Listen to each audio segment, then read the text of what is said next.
Yesterday was something, right? I've watched the game again, and I still can't fully believe that we've ended up going through to the semi-finals of the Carabao Cup. And honestly, my friends, I think for where we are this season, we needed this. We needed this so bad. So today, I'm here to break down the 4 key things I learned. I hope you guys enjoyed today's video. Sit back, relax, enjoy yourself, hit that like button, and without wasting any more time. For the first thing we learned, I feel like we can take on any team in any penalty shootout. I don't care how gassed I sound, because last night I feel like all the finishing training that we're seeing on social media, comments and videos paid off in yesterday's game, because for me, this is one of the best pen shootouts I've seen in terms of pure tech. So let's see how things went down. As we can see, Palmer's taking the first pen. Brilliant penalty. I love the fact that he's gassing it. He's shushing the Newcastle fans. I think psychologically, I've read that there's a bit of a tactic behind celebrating after you score, because psychologically, it gives your team a bit of like a mental lift and boost. But let's see that pen again from Palmer. Confident body positioning. And straight away, he's focused. And he knows exactly where he's about to place that penalty. Nice confident run up, very quick.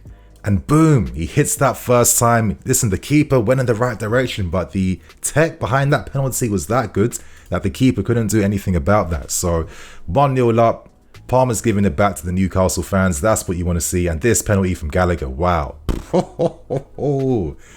That's what I want to see from my general. That's what I want to see from my captain. Let's rewind that back, man. Look at the run-up. Look, a nice little short run-up. He's confident. He knows what he's about to do right now. Some players, like, they overdo it, they overthink, like they delay.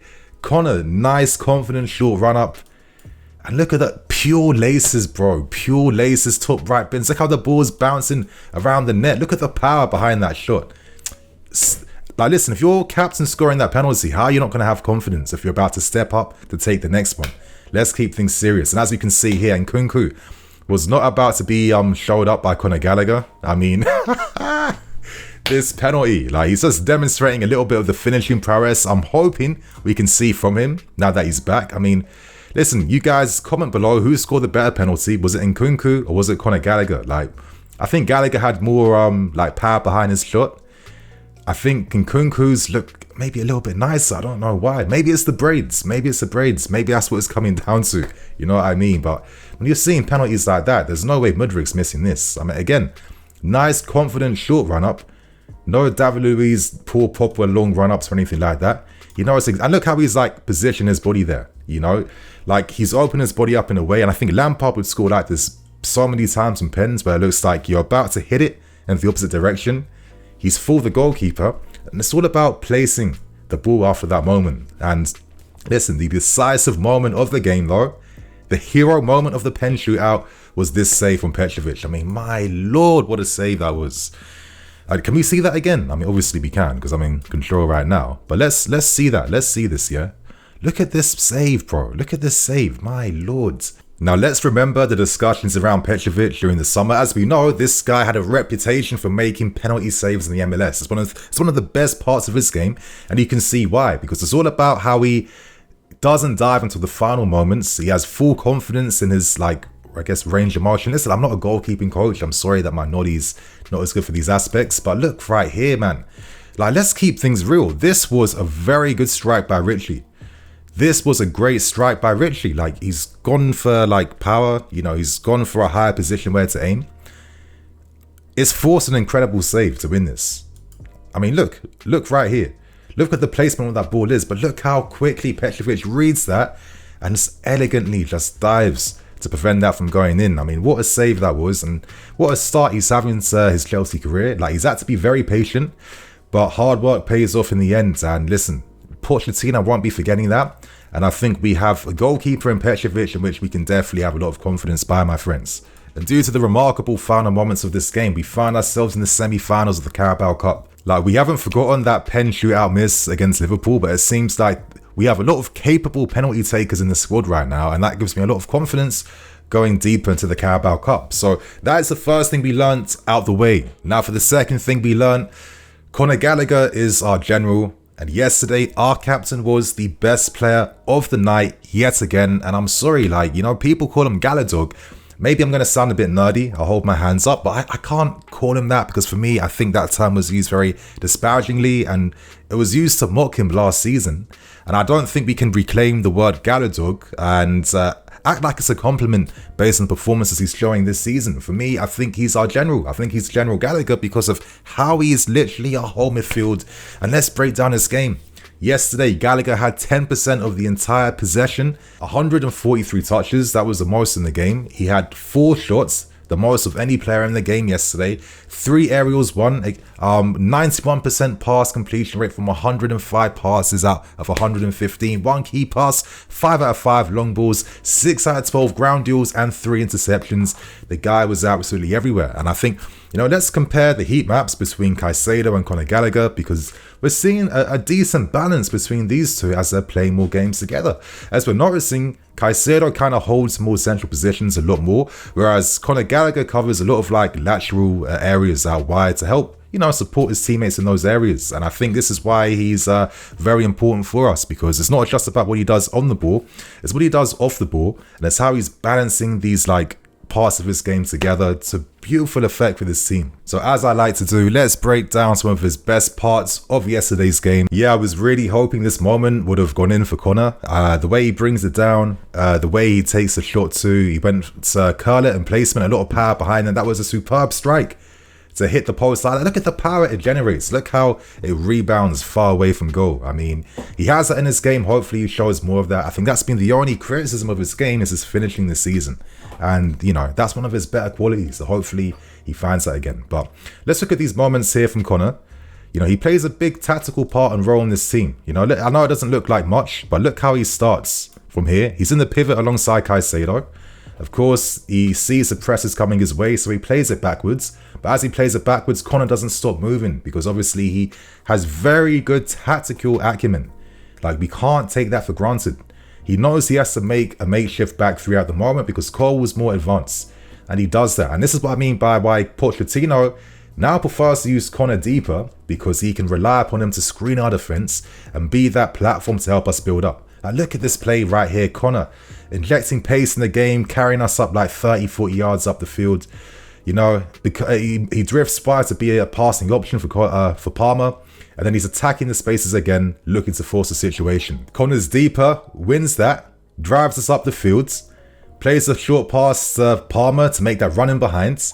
He's kick-started that move, and now he's made something from that. See, I thought here, pass to Broja, I was absolutely wrong because he's spotting Raheem Sterling.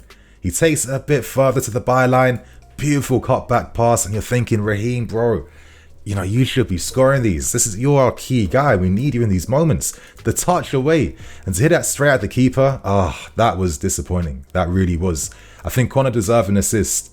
But look at the involvement in the game so far. You'd see great tempo, 1 touch, 2 touch.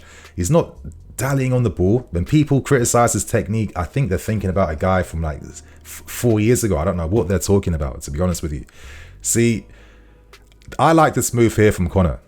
This is what I mean by playing at tempo. Little small actions in midfield. Look how it kickstarts a move for us. So see, he receives a pass from Badia, as we're seeing right here. His body position is closed off, but he opens it as the ball comes. 1 touch. He waits to attract the press then from Miley.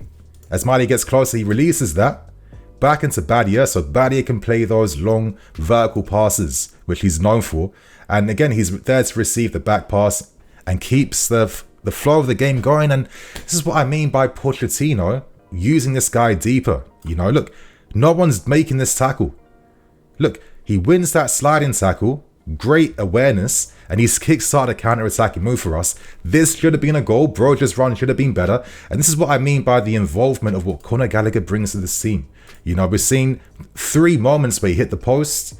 And of course, he's created moments to, help the team do something. And they haven't been taken advantage of. And unfortunately, that won't be recorded as a stat. But when you watch a game with your eyes, this is what Conor brings. Look at the interceptions. Look how he's winning these tackles. It's very important. And I think this is why Poch feels a lot more confident with Conor playing there. And it's great that Conor has improved in how he touches and receives. I don't know what happened to him last season because he could do this, but now he's showing that yes, he can play at this level and he can dominate at this level. For me, the only criticism of Conor is these moments here. I think for his quality, these shots have to be on target. And I feel like when he's taking these shots most of the time, like he's rushing, he's panicking. You know, he's not going for technique. No pure strikes, no laces. He kind of swiped at that again. And I think for his quality and his shooting tech, yeah, these need to be on target. Again, Conor's right here, receiving deeper. This is what I mean. This is why he can play here, because he's on the ball and he's waiting for Bruno to press him. And there's a reason why this kick starts team moves. As you can see here, Conor now saw that Bruno is coming for him. He's taking that ball wider. Why? Because you're attracting Bruno towards you. Takes it wider, wider, wider, wider. Why? Because that's what he's trying to do. Play it to Badia, because Badia can play these types of passes here. Okay, the comp doesn't show it, but he plays a pass between the lines. You'll see another example of this. Conor receiving wider, playing it back to Badia, and first time from Badia to find Sterling then. And now we have a transitional moment. So there's a lot of intelligence behind where the ball's being moved by Conor, and it shows he does have good awareness. Now, in a moment like this, I think to myself, where's a runner to really force the situation? See what happens here instead. Conor doesn't see the option, so this is what he does. Takes out one man, carries it forwards. Nice quick feet there. Doesn't give up. Great upper body strength to bring that ball back. And obviously he dives. We all know he dived. He left his right leg out. He's trying to force the situation. You have to. We're trying to win this game. And that's the type of application I want to see for my players. I want to see winners, you know. I thought Conor was good today. And even moments like this, like against Bruno. When we lost 4-1, Bruno had the better of Conor. In this game, as you guys saw in the comp, there's a few times Conor dispossessed Bruno, and I like that he got a yellow card near the end. So this is our general of the season, and it has to be accepted now, and we have to feel proud that someone from our academy has risen up to the challenge. I am here on merit. And obviously for the third thing we learned, how exactly did NKUNKU do on his first team debut? And in terms of the stats, he secured like 11 touches of the ball, 8 out of 9 passes played, you know, kind of on the periphery throughout most of the game. Interesting tactically, like we did become more of like a 3-2-5 type of team, and NKUNKU had more license to roam between the lines, and I think we'll see more of that as the season definitely goes on. But it's been the moment all us fans have been waiting for so long, but finally NKUNKU is back, and you know, let's see what he brings to this team, because I think we've missed someone with this X factor to really help us in the final third.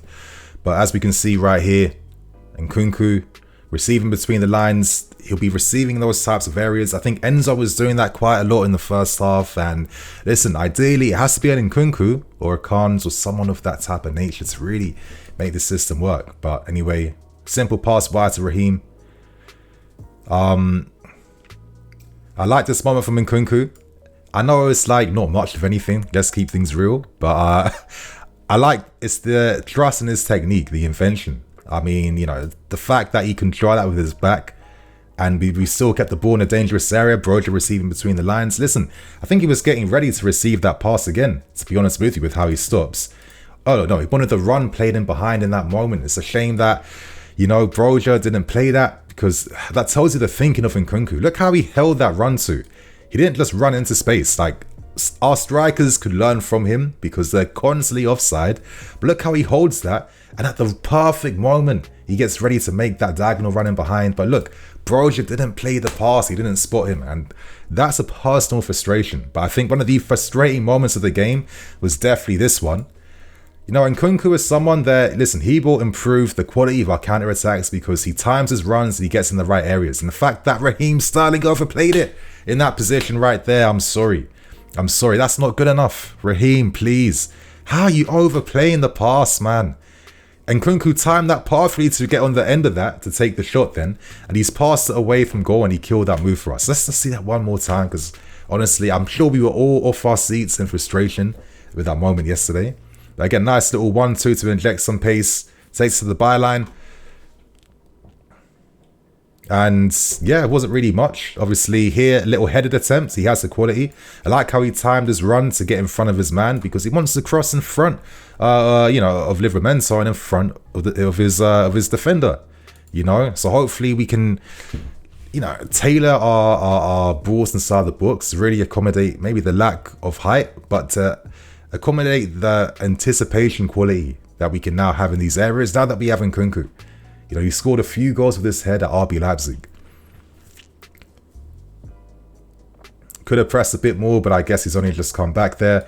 Moments like this, see, you know, he's up against, I think is that Dan Burn or one Newcastle defender. You know, he trusts his technique. You know, he's receiving back to goal, holding onto the ball really nicely. He wants runners to be, you know, runs happening in behind him. Outside the boot, all options closed off. And he maintains quality possession in the between the lines. So it wasn't much, but obviously the moment of the game for Nkunku was this spectacular penalty, pure technique. Top left bins. I mean, to have that confidence, it's what we needed. It's a bit of a big one, this, but I'm sorry, after yesterday's game, I can't see any more centre-backs playing at fullback again, Pochettino. Please, for the life of me, I can't see this anymore.